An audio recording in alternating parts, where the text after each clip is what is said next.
Olá, eu sou o Paulo Roberto e hoje estarei com vocês para falar sobre arte, expressão e manifestos da alma.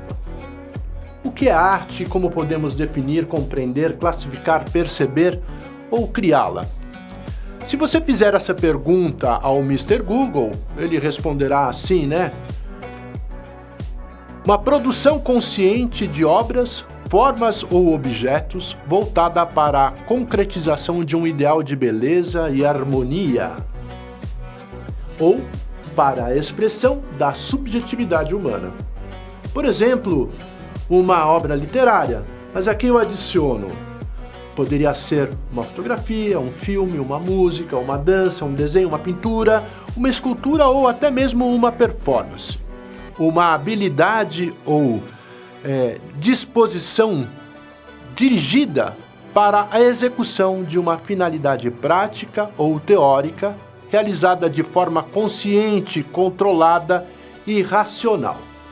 Mas se a gente perguntasse ali para os yahoos, eles diriam assim, ó: artes visuais são um conjunto de manifestações artísticas como pintura, escultura, desenho, arquitetura, artesanato, fotografia, cinema, design, arte urbana, entre outros. Então ali a gente tem um conceito de arte visual está relacionado ao ato de visualizar ou de ver.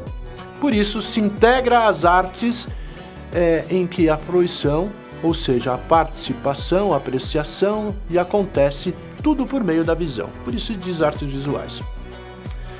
Eu, do canto meu, respondo assim: arte é toda expressão humana. A gente tem ali ao lado o quadro da Tarsila do Amaral, que eu coloquei para enriquecer este texto que está aqui ao lado. Com alguma finalidade objetiva ou subjetiva, consciente, dirigida, numa ação prática ou teórica, qual se revela aos sentidos humanos significativamente, de maneira única ao espectador, receptor da mensagem, que percebe e entende. Então ele compartilha, como eu estou fazendo com a obra aqui, compartilhando com vocês a obra da Tarsila, e aí a obra ou a expressão pode causar a reflexão ou a contemplação, alguma reação do público, né? Ou simplesmente você lá absorve, ou é indiferente, não te diz nada aquela coisa. Isso em função do quê? De um gosto, de uma ideia ou de algo que passa a ser percebido como valor, tendo valor para um público ou não. Aí então eu digo assim: dar voz à expressão requer ser proprietário de ferramentas por meio da expressão dos quais podemos também identificar a forma de linguagem. Parou aqui um pouquinho o meu texto. E aí a gente tem aqui ao lado a Torre de Babel. Pense um pouco. Tantas línguas, tantas maneiras, e eles não se falavam, não se entendiam. Então, assim, nos estudos das artes visuais, né, ou das artes, dar voz à expressão requer ter uma propriedade das ferramentas, como eu falei antes, os meios da expressão artística para poder identificar a forma e a linguagem da arte.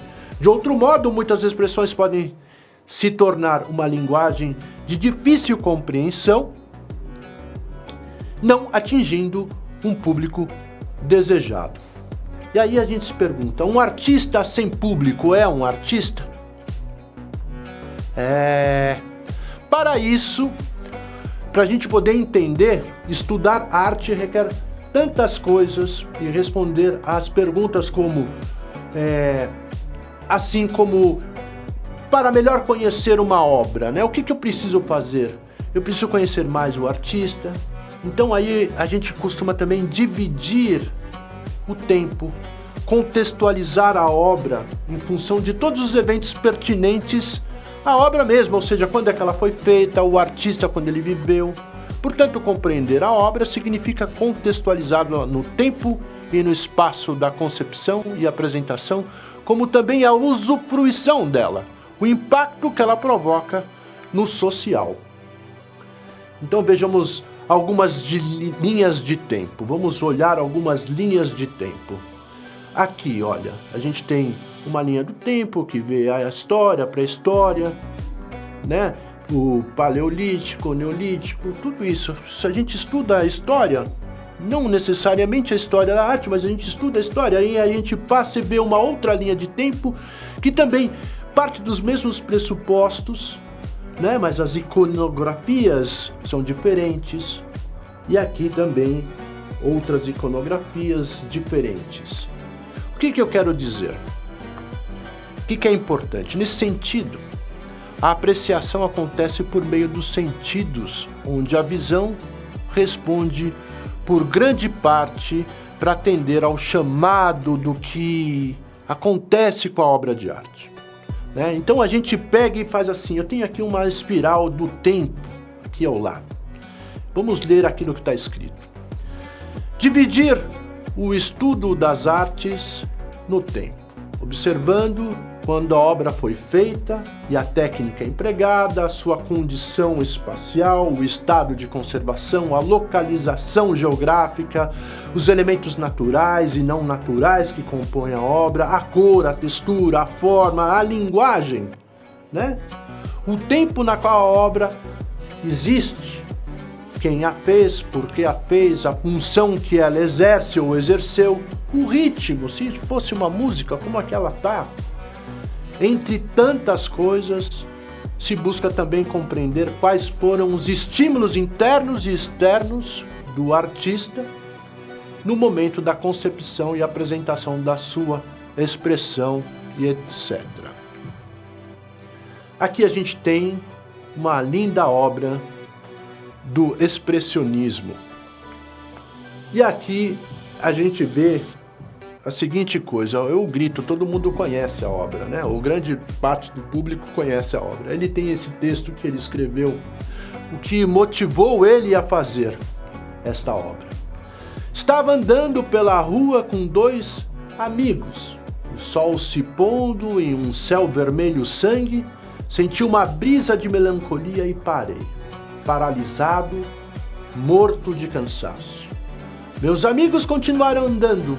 Eu continuei parado, tremendo de ansiedade, senti o tremendo grito da natureza.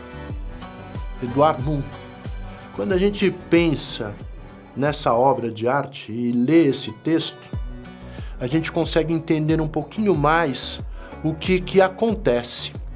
Então é assim, ó.